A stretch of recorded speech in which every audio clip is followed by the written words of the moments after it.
Salam sejahtera bagi kita semua saudara-saudari yang terkasih dalam Tuhan. Selamat datang di channel ini, tempat kita merenungkan firman Tuhan bersama. Hari ini kita akan menyelami kisah dari Injil Lukas 5, 27 sampai 32. Sebuah kisah tentang panggilan, pengampunan, dan kasih karunia yang tak terbatas. Mari kita dengarkan firman Tuhan. Kemudian sesudah itu Yesus keluar dan melihat seorang pemungut cukai yang bernama Louis sedang duduk di tempat pemungutan cukai. Yesus berkata kepadanya, "Ikutlah aku." Maka Louis pun bangkit, meninggalkan segala sesuatu, lalu mengikut dia.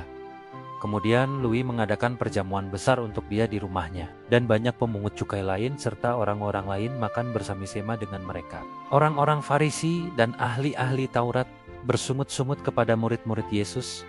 Katanya, "Mengapa kamu makan dan minum bersama-sama dengan pemungut cukai dan orang berdosa?" Lalu jawab Yesus kepada mereka, "Bukan orang sehat yang memerlukan tabib, tetapi orang sakit. Aku datang bukan untuk memanggil orang benar, melainkan orang berdosa, supaya mereka bertobat."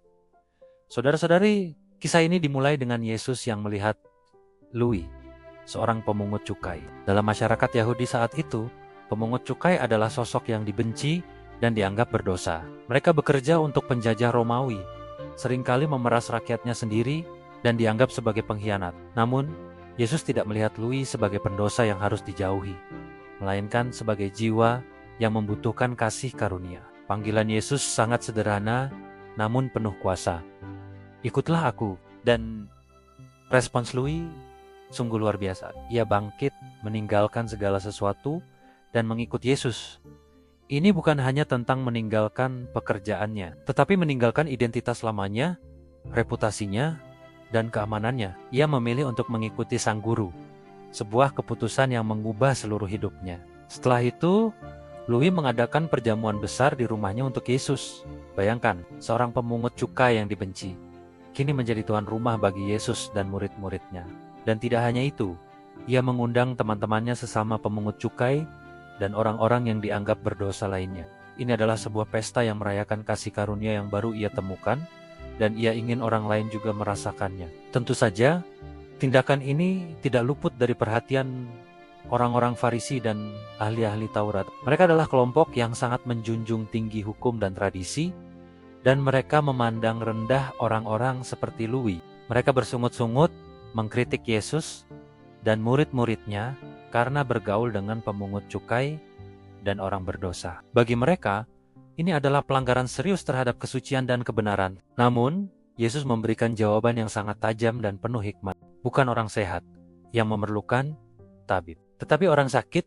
Aku datang bukan untuk memanggil orang benar, melainkan orang berdosa, supaya mereka bertobat."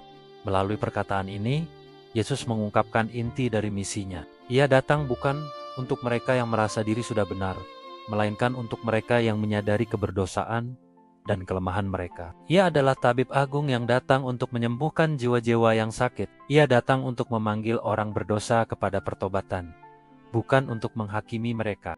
Dari kisah ini kita belajar beberapa hal penting. Pertama, kasih karunia Yesus melampaui batasan sosial dan agama. Yesus tidak peduli dengan status atau reputasi Louis di mata masyarakat. Ia melihat hati yang membutuhkan. Kedua, panggilan Yesus membutuhkan respons yang radikal. Louis meninggalkan segalanya. Mengikuti Yesus berarti melepaskan apapun yang menghalangi kita untuk sepenuhnya menyerahkan diri kepadanya. Ketiga, misi Yesus adalah untuk orang berdosa. Ini adalah kabar baik bagi kita semua, karena kita semua adalah orang berdosa yang membutuhkan kasih karunia-Nya. Yesus tidak datang untuk orang-orang yang sempurna, tetapi untuk orang-orang yang rusak, yang membutuhkan pemulihan. Keempat, pertobatan adalah pintu menuju kehidupan baru. Yesus memanggil orang berdosa supaya mereka bertobat. Pertobatan bukan hanya menyesali dosa, tetapi berbalik dari dosa dan menghadap kepada Tuhan. Mari kita renungkan, apakah kita seperti Louis yang siap meninggalkan segalanya untuk mengikuti Yesus? Atau apakah kita seperti orang Farisi yang sibuk menghakimi orang lain dan merasa diri sudah benar? Kasih karunia Tuhan selalu tersedia bagi kita. Tidak peduli seberapa besar dosa kita di masa lalu. Yang terpenting adalah respons kita terhadap panggilannya. Terima kasih telah bergabung dalam renungan hari ini. Semoga firman Tuhan ini memberkati dan menguatkan iman kita. Jika Anda merasa diberkati dengan renungan ini, jangan lupa untuk like, share, dan subscribe channel ini agar semakin banyak orang yang dapat merasakan berkat firman Tuhan. Sampai jumpa di renungan berikutnya. Tuhan memberkati.